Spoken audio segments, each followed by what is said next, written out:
This early morning, let's explore the third verse of a Dzogchen text. This is Lama Jigme Gyatso of the Buddha Joy Meditation School. Welcome to Meditate Like a Jedi. This is the Lama you are looking for.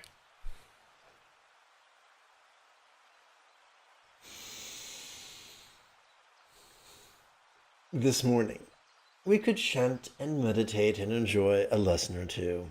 But first, if you love Star Wars and you wish to meditate as transformatively as Rey on Ahch-To under the guidance of Luke Skywalker, be sure to subscribe and ring that notification bell.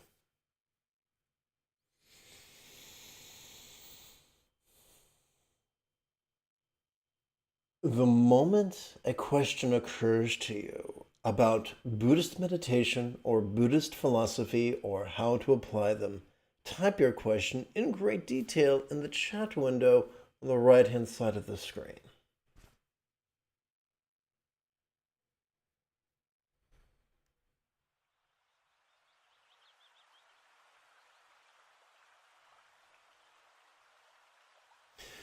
This is the third passage of Garab Dorje's The Spaciousness of Vajrasattva.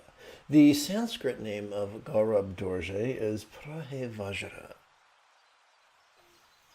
The theme of this verse is no input necessary. We'll begin by chanting it. Phenomena are not other than the true condition. Without input on our part, they appear and disappear. Naturally arising wisdom need not be actively sought. Self-liberating by nature, it reveals the way. Now let's see if we can't decipher this bad boy. So, we're going to begin with confusion.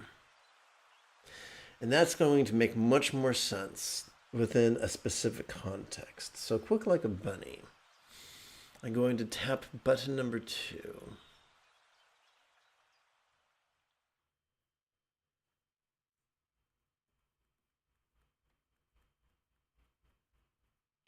All right, according to the Tao Te Ching, there is this idea of yin and yang. There are many applications of yin and yang, but the Tao Te Ching only applies yin and yang to philosophy. So we're going to take a very narrow view of that right now. There is a minority of human beings who choose to be flexible, loving, laid-back, egalitarian, cooperative, and kind. These are the ones most apt to find enlightenment and share it with others effectively. Sadly, the majority of us are taught to be rigid, fearful, controlling, elitist, competitive, and cruel. And if we don't sufficiently manifest those characteristics, every area of our lives are punished. Now this, whether you call it yang or patriarchy or fundamentalism, it's pretty much spread like a cancer into every facet of human experience. Now, the people who are rigid and controlling and elitist and competitive and cruel, their top priority is not benefiting you. Their top priority is controlling you and exploiting you. And to do that, they're happy to do anything from twisting the truth to downright fabricate lies. Which is why elitism has crept into everything. For instance, in my country, America, we have an illusion of a meritocracy, where if I have something and you don't, it's because I earned it and you haven't, because I deserve it and you don't. And that sounds great if you're in the minority of those in power. However, when one takes a closer look, we find that most of those people did not get what they got by earning it. They were given to it. They were given advantages through nepotism, through racism, through sexism, through classism, and they exploited others and did everything unethical to get what they get directly or indirectly. So in my country,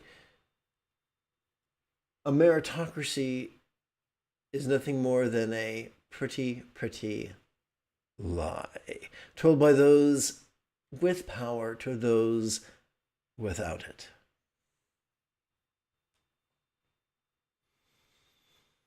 And so that is a wonderful example of elitism and controlling tendencies. We see that in religion too, and that is what we're going to explore right now.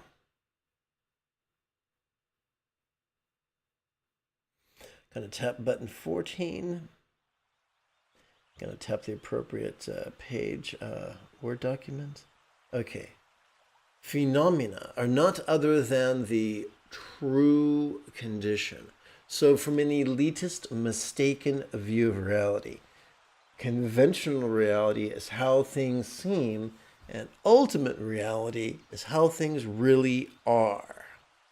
And if you perceive the way things seem, you are deceived and doomed to forever wander in samsara. Now that's great if you want to manipulate and overwhelm people, but is that really the intention of the philosopher, the South Indian Buddhist philosopher, Nagarjuna? There is a minority of teachers who say no.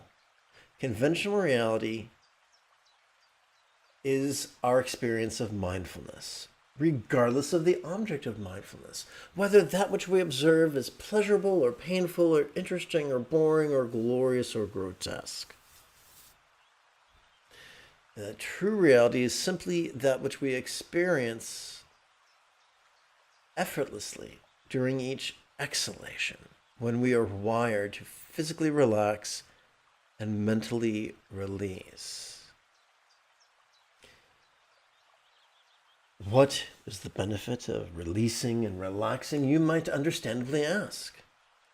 When we revisit the Four Noble Truths, the Buddha's first teaching, from a certain point of view, we get this. There are stressful things. Ask a biologist, they'll tell you there are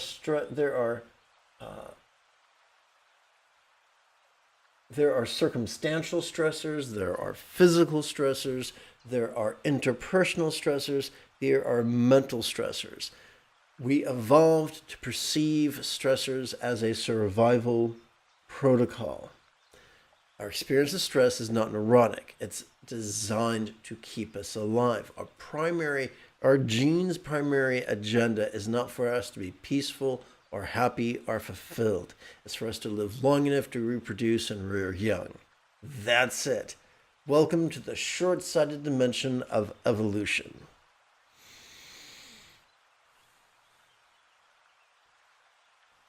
The second noble truth is that we've got some primal drives designed to keep us alive. Not designed to, they haven't evolved to keep us happy and peaceful. They evolved to keep us alive. But you and I are more than just barely conscious pond scum, to quote Men in Black. We are aware that we have, in addition to our primary reward system, which is dopamine oriented, we have a secondary reward system, which is oxytocin oriented. And where dopamine rewards for reproduction and everything that supports reproduction, food, shelter, clothing. Oxytocin rewards for things that give us fulfillment, or relationships, be they professional, recreational, personal, platonic, or intimate. Our relationships give us fulfillment.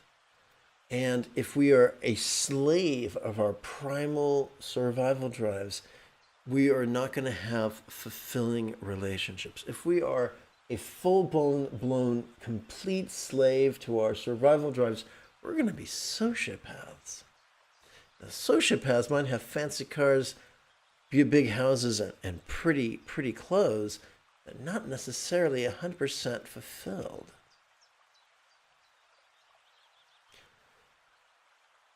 The third noble truth is there is a way to be liberated from the tyranny of our survival drives. We can experience them. We need them. They're useful. They make a wonderful employee, but a terrible boss. And the fourth noble truth is there is a way to make this happen. Fabulous. And that way is known as the Buddha's path or the Eightfold Path or whatever synonym you prefer. Cool. So the purpose of the true condition, the purpose of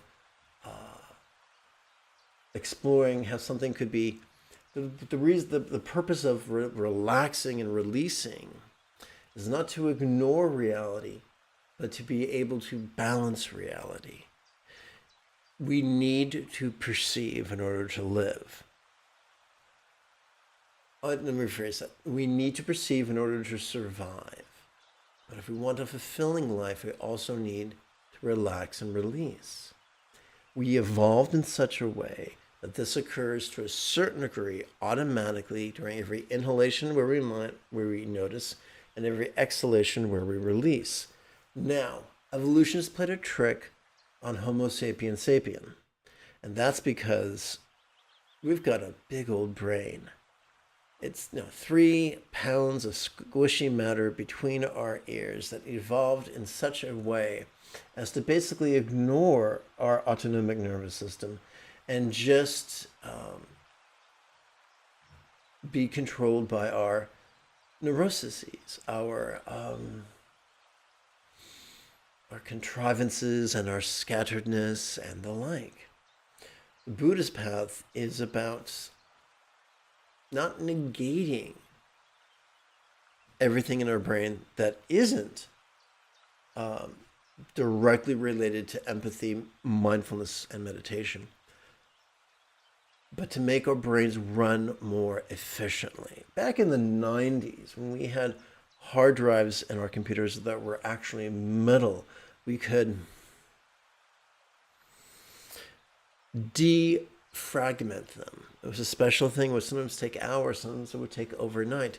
But when it was done, our hard drives would run more efficiently that day. So some people did it every day and some people did it every month.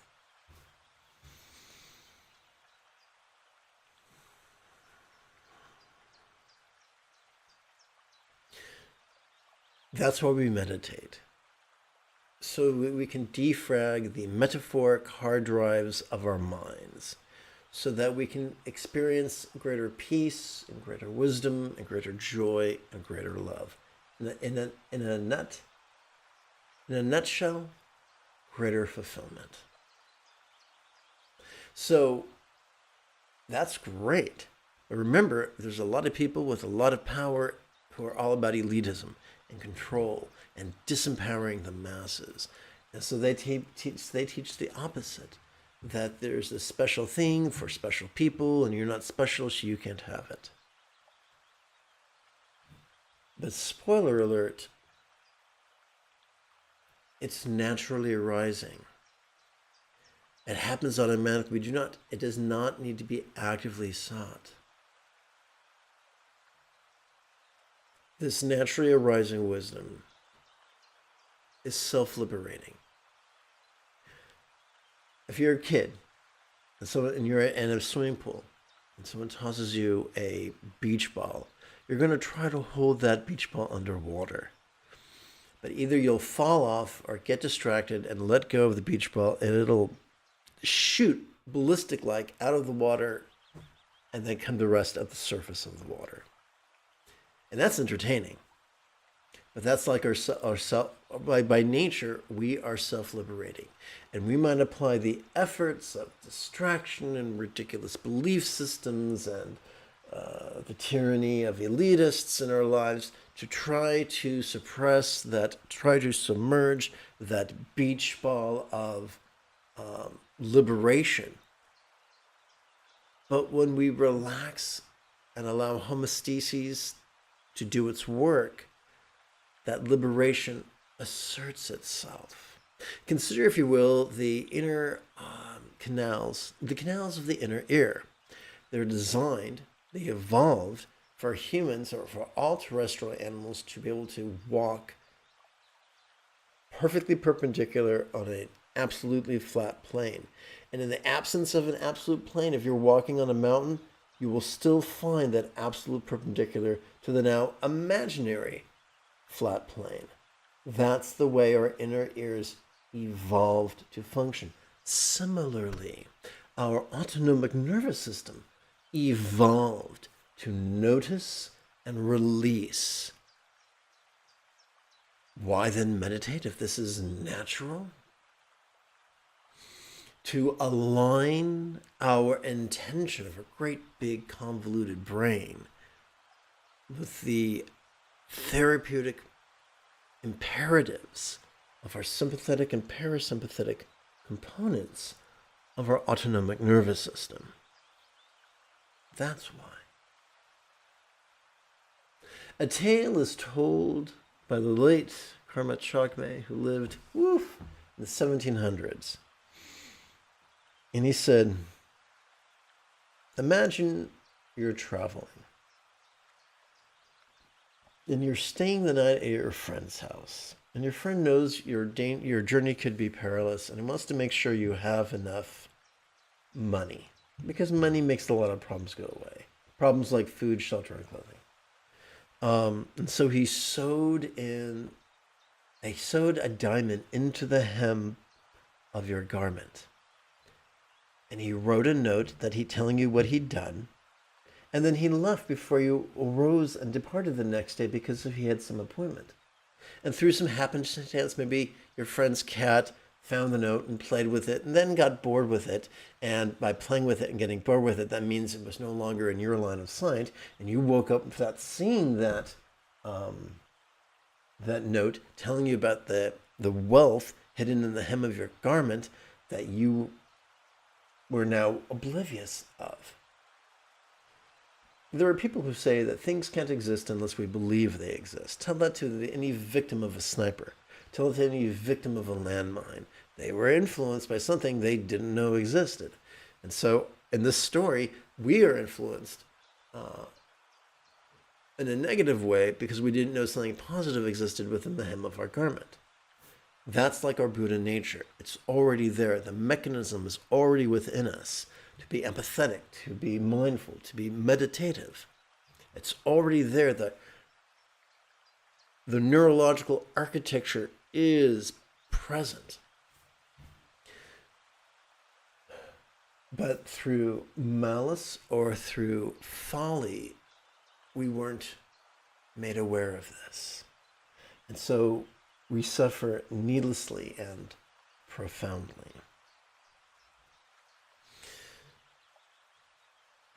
There's this myth that there's the conventional reality, the phenomena of reserve, and the true condition are experience of of relaxing our grasp on that phenomena and releasing, well, physically relaxing our grasp on that phenomena and mentally releasing our grasp on that phenomena. But we're taught here that phenomena, perception, is not the enemy of noticing, is not the enemy of letting go.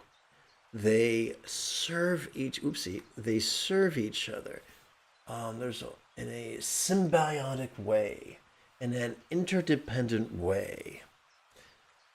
So the enemy is not perception.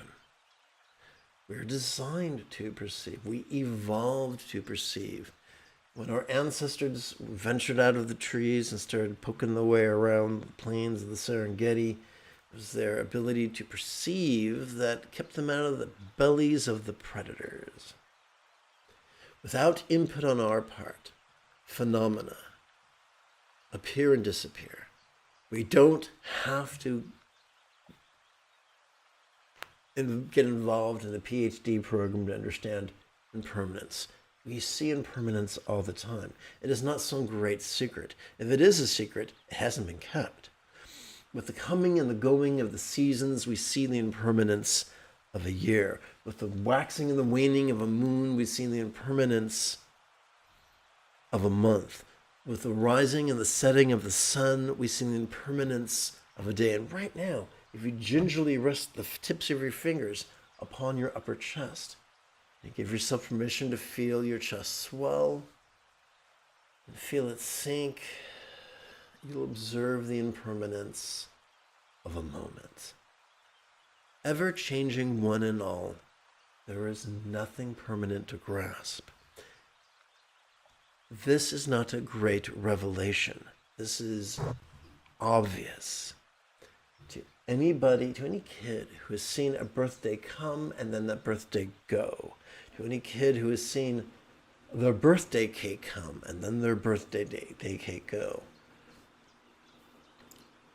Appearance and disappearance, change and permanence is readily obvious. It is not something we have to pay for to learn. We don't have to go to university to learn it. It is as obvious as our next inhalation and exhalation.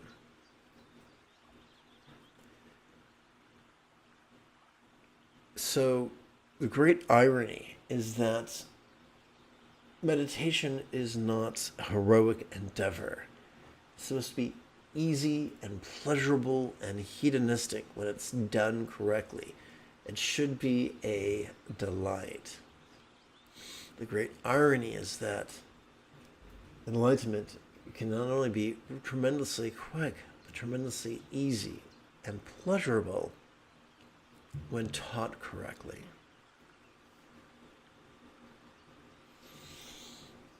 I look forward to meditating with you in just a few moments, but let's pause for housekeeping. In the Tibetan tradition, neither nuns nor monks nor yogis nor even lamas are supported by monasteries. They gotta pay to stay in monasteries, and the majority who can't wind up homeless. Therefore, in Tibet, it is customary for those who benefit from lamas and to support them. If you wish to support me, even for as little as the cost of 1 cup of coffee a month, you can do so through Patreon.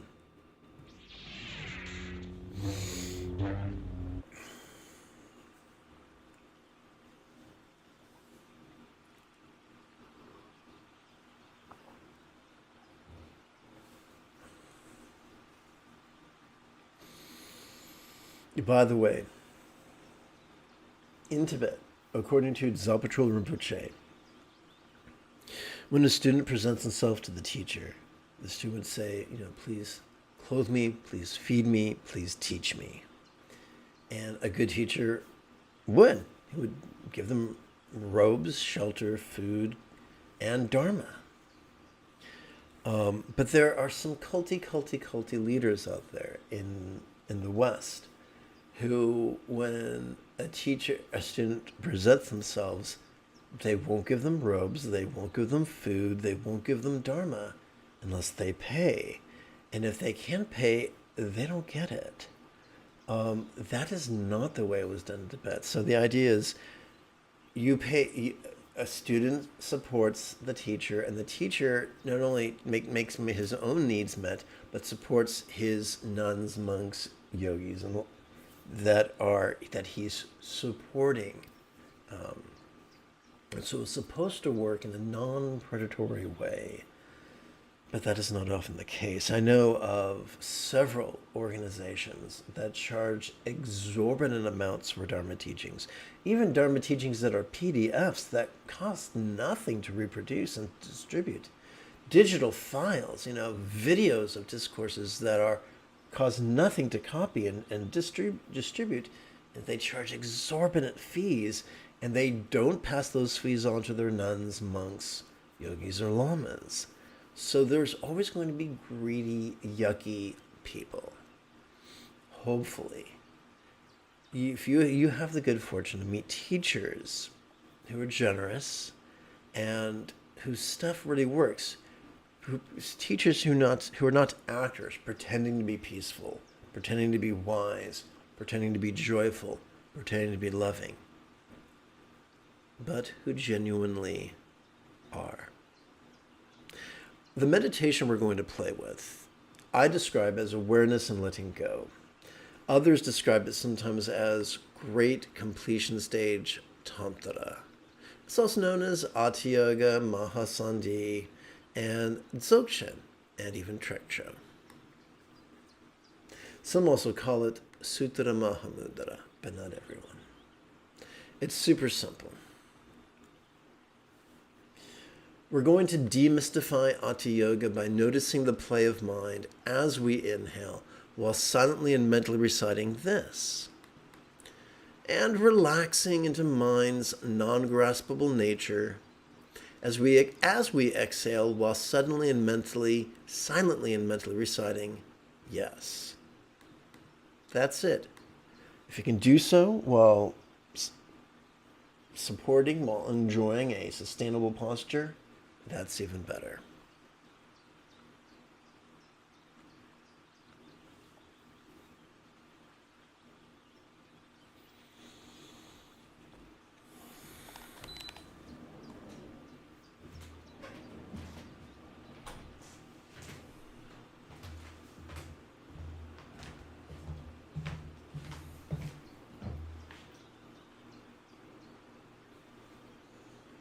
One moment.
The radical teaching of the Mahayana is that enlightenment does not require 3 great aeons.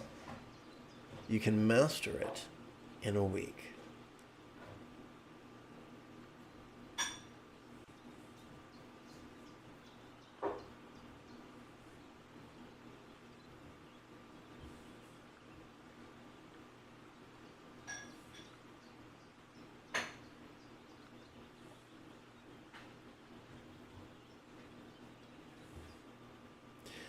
Liberation is walking the path. Enlightenment is mastering the path.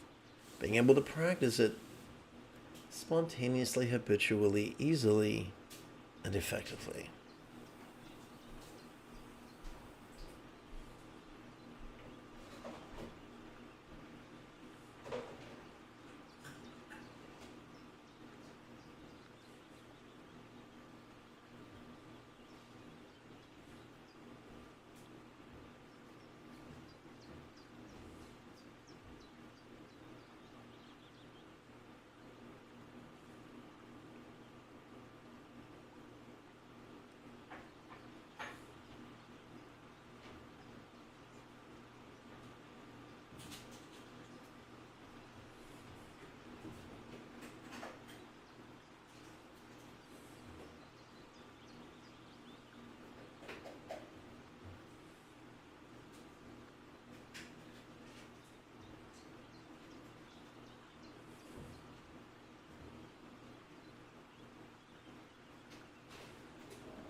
Welcome to the live stream.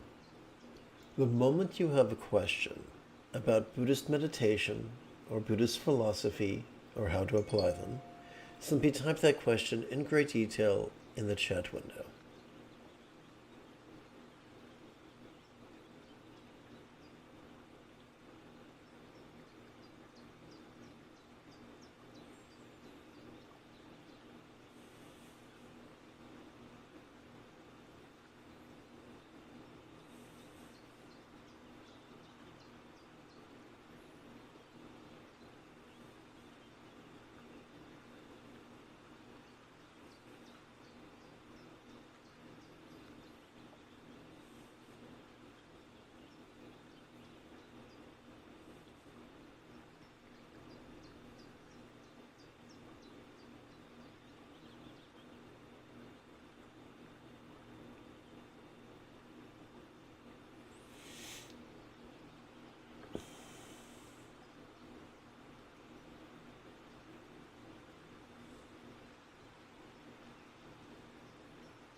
If you feel that I've earned it, type something in the chat window, give this live stream a thumbs up, and share it with your friends.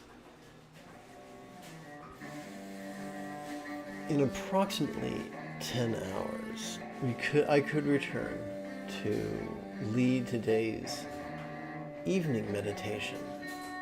Until then, may you and yours be happy and healthy.